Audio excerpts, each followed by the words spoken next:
Hola, qué bueno estar aquí para otra exploración conjunta. Hoy nos vamos a meter de lleno en un concepto que, hace un tiempo sonaba a pura ciencia ficción. Quizás lo conocimos masivamente por pelis como The Matrix, ¿no? Totalmente.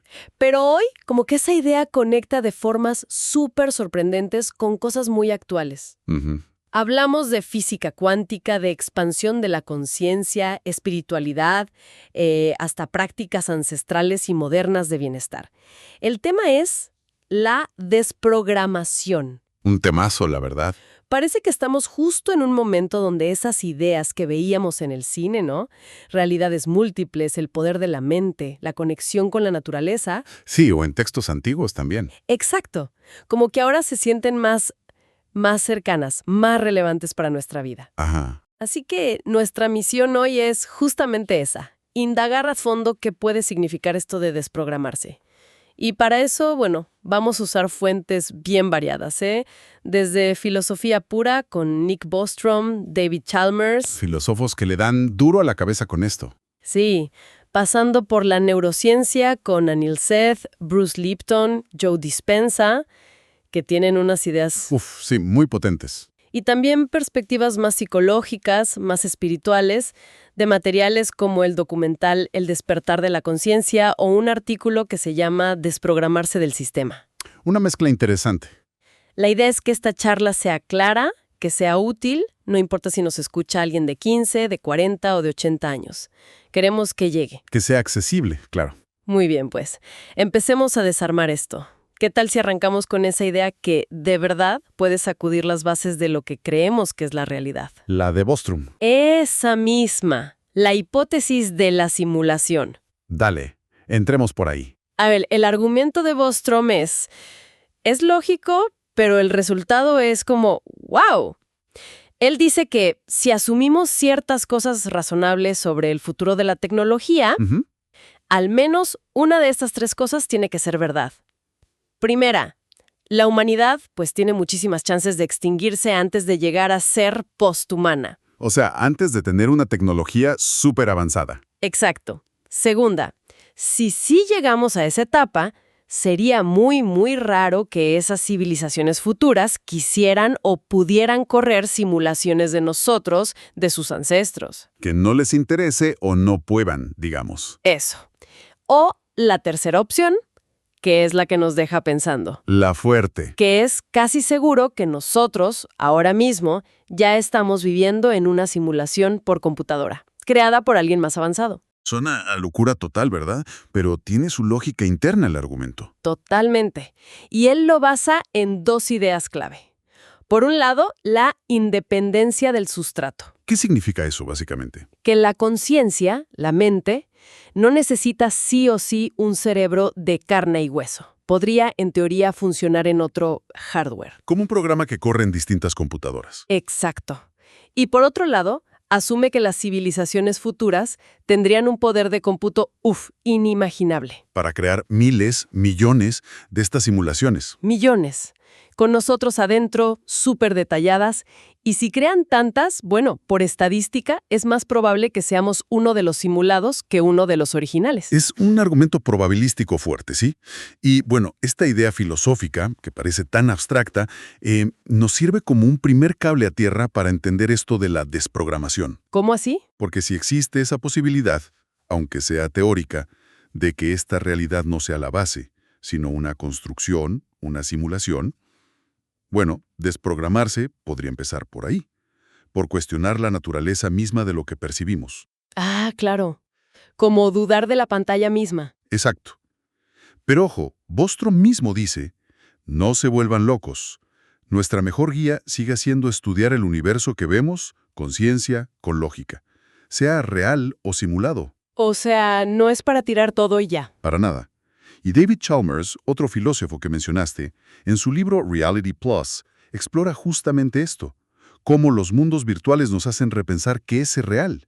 Es fascinante. Y lo curioso, fíjate, es cómo esta hipótesis tan teórica resuena con esa sensación más visceral, ¿no? Que a veces uno tiene de estar como atrapado en un sistema. Sí, como en un programa invisible. Eso.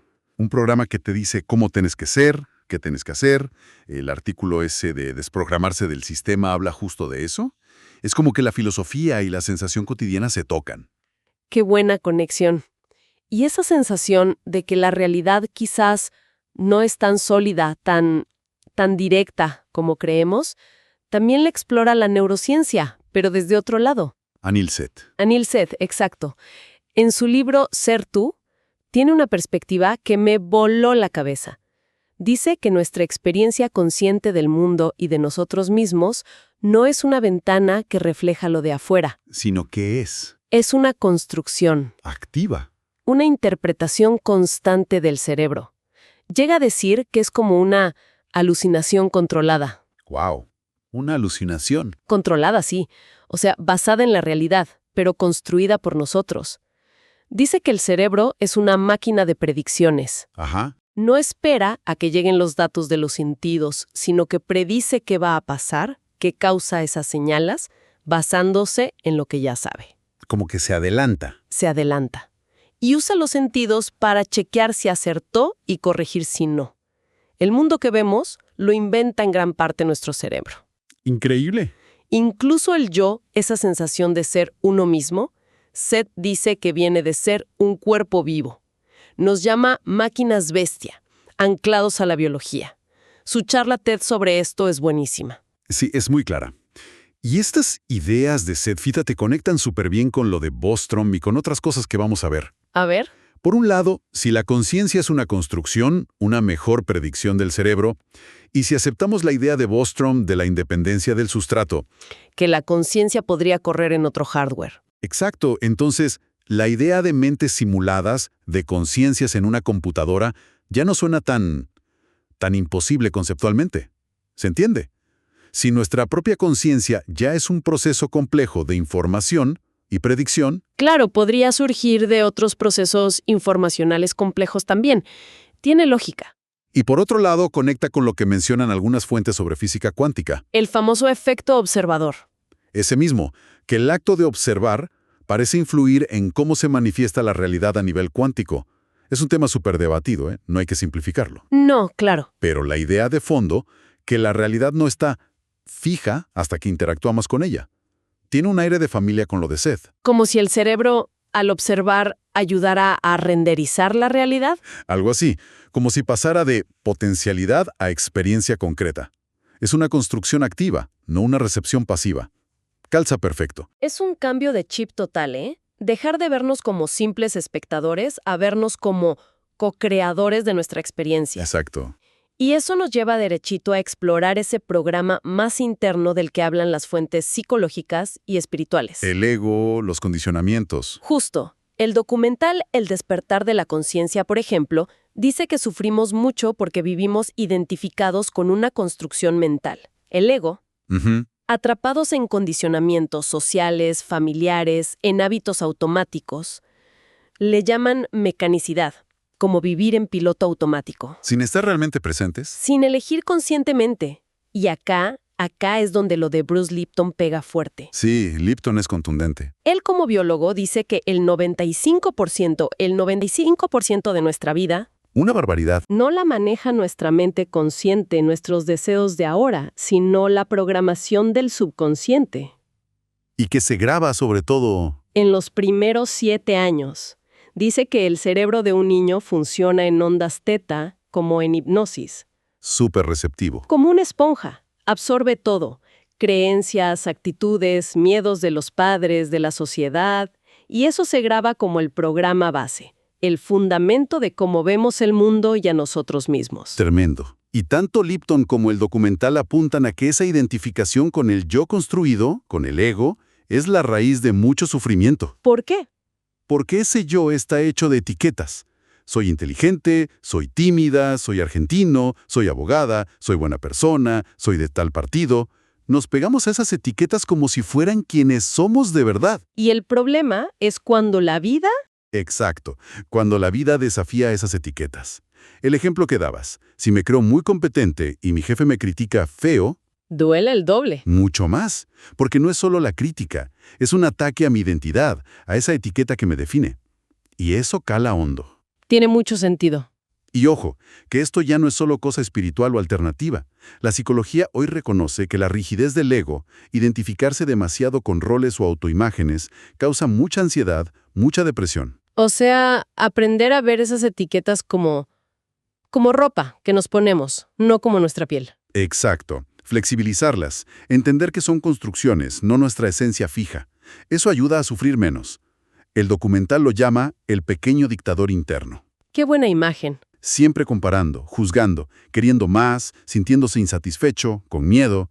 Es un círculo vicioso mental. Entendido. Entonces, hemos visto cómo la idea de programa funciona a varios niveles, desde una posible simulación afuera, Pasando por cómo el cerebro construye la realidad que vemos. hasta la programación interna, subconsciente, el ego. Uf, la pregunta del millón ahora es, si vemos los programas, ¿cómo nos desprogramamos? ¿Qué hacemos? Buena pregunta. ¿Qué caminos nos proponen las fuentes? Porque parece que hay varias herramientas, ¿no? Sí, parece que hay todo un abanico. Efectivamente.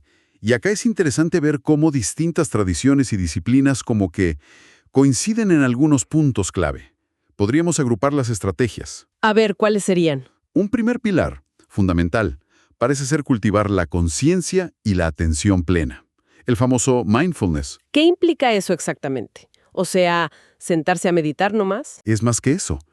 Es la capacidad de observar lo que pasa adentro nuestro. Pensamientos, emociones, sensaciones, pero sin juzgar. Y clave, sin identificarte automáticamente con eso. ¿Como dar un paso atrás y mirar? Eso mismo. El documental habla de despertar a nuestra esencia, esa lucidez que está detrás de todo el ruido mental. El artículo también dice, mindfulness y meditación para ver los pensamientos como nubes que pasan, no como la verdad. Reconocer la matrix del condicionamiento en el día a día. Exacto. Notar cuándo vas en piloto automático. Romper esas rutinas inconscientes. El silencio, aquietar la mente, es clave acá. Crear un espacio entre el estímulo y tu reacción. Entiendo. Ser el observador de tu propia mente. Vale. ¿Y después? ¿Otro pilar? Un segundo sería el cuestionamiento activo. No solo observar, sino indagar, hacer preguntas. ¿Cómo? El artículo lo llama autoconocimiento, deconstrucción, o sea, examinar esas normas sociales, esas creencias que heredamos, esos debería ser que nos tragamos sin pensar. Lo que nos dijeron que estaba bien o mal. Exacto. Bruce Lipton insiste mucho.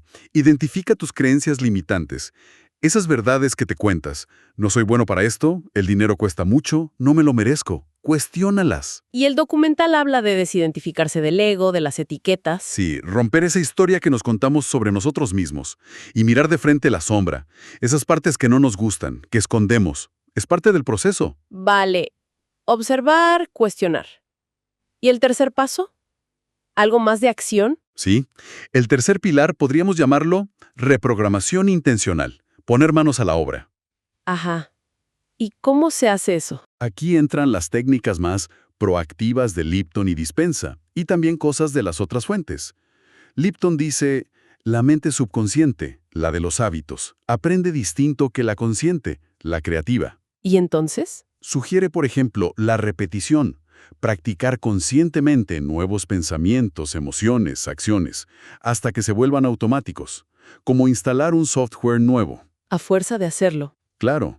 O la hipnosis o autohipnosis. Aprovechar ese estado teta, medio dormido, medio despierto, para meterle al subconsciente las nuevas ideas que queremos. Interesante. ¿Y Joe Dispenza qué aporta ahí? Dispensa se enfoca mucho en cambiar nuestro estado de ser, que es la combinación de cómo piensas y cómo sientes. Pensamiento más emoción. Exacto. Propone ensayar mentalmente, pero con emoción fuerte, cómo piensa, siente y actúa esa persona que quieres ser, hasta que te conviertas en ella. Como actuar el papel hasta que sea real. Algo así. Y su técnica de gratitud anticipada. Sentirte agradecido por algo que deseas, como si ya lo tuvieras. Dice que eso alinea tu energía, tu bioquímica, con esa nueva realidad. ¡Wow! Y además, Lipton, el artículo todos mencionan, salir de la zona de confort, conectar con la naturaleza, cultivar la intuición, actuar según tus valores, no el viejo programa. Poner una base ética, como dice el documental, es encarnar el cambio. Fascinante. O sea, no es una sola cosa, es como un un trabajo en muchos frentes. Exactamente. Desprogramarse, según todo esto, es un viaje. Va desde las preguntas más grandes sobre la realidad hasta un laburo interno muy práctico, a veces duro, sobre el ego, las creencias, los automatismos. Y volviendo a lo que inspiró esta charla, ¿cómo se conecta todo esto con esas prácticas más simples, más del día a día? Como agradecer, estar en silencio, caminar por el parque, respirar. La conexión es total, creo yo. Desde esta perspectiva, esas prácticas no son solo hábitos saludables o para relajarse un rato. Son más que eso. Mucho más. Son herramientas activas en este proceso de desprogramación y reconexión. La gratitud, como vimos, reprograma. El silencio, la respiración consciente, son la puerta a la atención plena, a observar sin juzgar. El contacto con la naturaleza te saca del ruido mental. Exacto. Te conecta con algo más grande. El ejercicio, comer bien, influyen en tu química interna, te dan claridad. Son formas de anclarte en el presente, de cultivar esa conciencia que necesitas para ver los programas y elegir distinto. Son, en el fondo, prácticas para vivir de otra manera. Entiendo. Son parte integral del proceso. Y hay otro hilo conductor en muchas de estas fuentes, desde lo místico hasta la física moderna o esas experiencias cercanas a la muerte que mencionan. ¿Cuáles? La idea de unidad, de que la sensación de estar separados, aislados del resto, del universo, quizás es una ilusión. Quizás es parte del programa del ego. Somos un todo, no estás solo. Esa frase lo capta perfecto. Es una perspectiva que emerge fuerte, que nuestra verdadera naturaleza es la conexión. Entonces, ¿qué significa todo esto al final? ¿Cuál es el mensaje? Quizás que no estamos condenados a ser títeres, ni de nuestros condicionamientos ni de una posible Matrix, que hay caminos. Intelectuales y prácticos. Exacto, filosóficos y muy de andar por casa, para explorar estas ideas que te cambian la cabeza, y que si uno se anima a explorar, tiene la chance real de cambiar cómo vive su realidad. ¿Vivir con más conciencia? ¿Más libertad? Quizás con más paz, y seguro con más conexión. Con uno mismo, con los demás, con todo. Ha sido un viaje increíble, ¿eh? Desde pensar si vivimos en una simulación hasta ver cómo podemos rediseñar nuestra mente. Gracias por esta inmersión conjunta. Un placer. Y como reflexión final, pensando en que esto llegue a todos, jóvenes y mayores, y en esa idea de una ola espiritual o un despertar, Sí.